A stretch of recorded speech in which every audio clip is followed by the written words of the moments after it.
social media nahimong usa ka bag-o nga addiction sa atong moderno nga panahon karon. Pare-pareho sa alcohol, sugal ug drugs, notification, like ug bag-o nga ga-follow ug bisan pa ang mga games nga nagpagawas og dopamine sa atong utok nga nahimo nga makapa-addict sa atoa. Ang social media company mao ang nagmugna ana sa ilang mga platform para mas makuha ang atong atensyon. Ang pangutana, mabuhi pa ba ta karon kung walay social media? Syempre, i-comment ra sa ubos ang imong tubag. Bitaw guys, sa mga ga-vlog nga gusto mo palit og mic nga pang voiceover, pwede na ni ang atong gigamit karon, TNW. Niya affordable ra pud ni siya. Ang nakasadaan ni is naa na siya denoise. Ug naa na siya dala nga stand, then pwede na siya sa mga mobile phone na Android nga Type C. Kung gusto ka mo palit, ako lang ibutang ang link na sa comment section. Okay, balik ta sa ato nga video. Akong nakita nga moabot og 3 to 5 hours ang atong na-consume diri sa social media. For today's video ay magsusurvive ta for 24 hours nga walay social media. Here's the plan. Pwede na ako magamit ng akong cellphone tong vlog pero dili ko pwede mo-open sa mga social media account. So nag-start ta alas 11 sa buntag. Una natong gibuhat, ato dayon gi-check ang atong mga to-do list diri. Ug atong nakita nga daghan pa man day ni gatambak ang atong mga bulaton isip estudyante. Wala ra natong nabantayan kay sige ra tag scroll sa FB. Ato dayon gikuha ug atong gisugdan.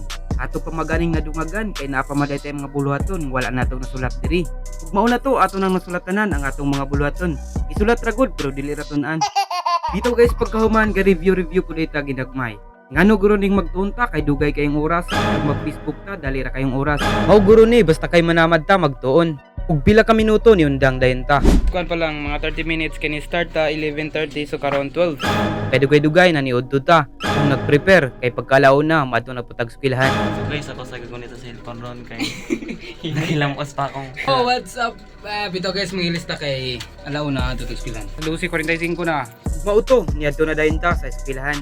Ug saktuhan pud pag-abot nato, ug attendance na. Sir, talino sir.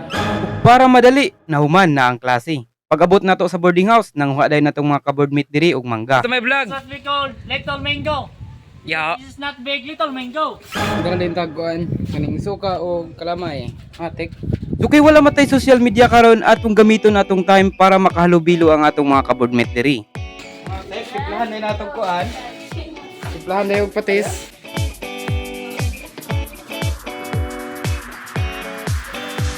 Aslo malagi. Matik.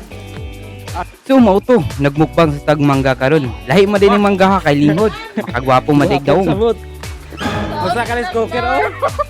Grabe, nambok ka na.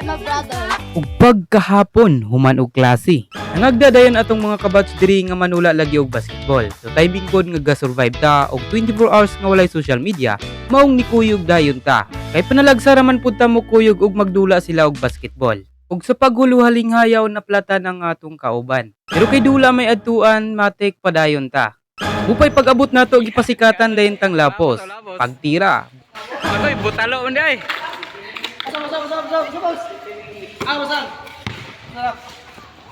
Pag ikaduhang tira, najakpatan na gyud. Mao day ni akong mga kabatch, ang nakamaayo ani nila kay naa ang pagtinabangay ug pagsinuhiray. Pag humagtira-tira, nagdula dayon mig 5-5 para mas malingaw ang tanan. Para madali atong vlog, nahuman na ang among basketball. Maong namuli na pud mi.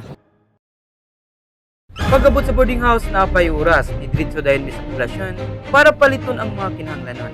Di palit dayon tag isda nga balig duha ra ka buok.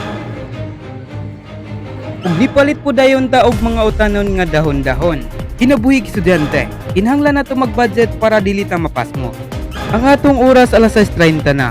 Mga 7 hours na nga wala tay social media. Para malingaw mag-exercise ta, kauban ang akong ka-board meet diri nga hilig po kayog exercise. Kung magpanihapon, ato dayong gibuhat ang atong mga galamon. Mao'y nakatsada kung i-control nimo ang social media. Ay mas mahatagan nimo bili ang imong oras. Ug pagkahuman mga alas 8:30 natulog dayon ta. Mauni ang pinakasayo nga tulog nako karon. Good morning guys. Time check alas 6 na sa buntag. Niabot na og 18 hours nga nakasurvive ta nga walay social media. Aning mga orasan nagready na dayon ta. Ug pagkadugay-dugay niadto na dayon mig eskwelahan. So pag uli nato sa boarding house alas 11 na. So 30 minutes na lang mo end na atong challenge. So what's up guys, alas 11:30 na gyud ug diri na human ang atong challenge.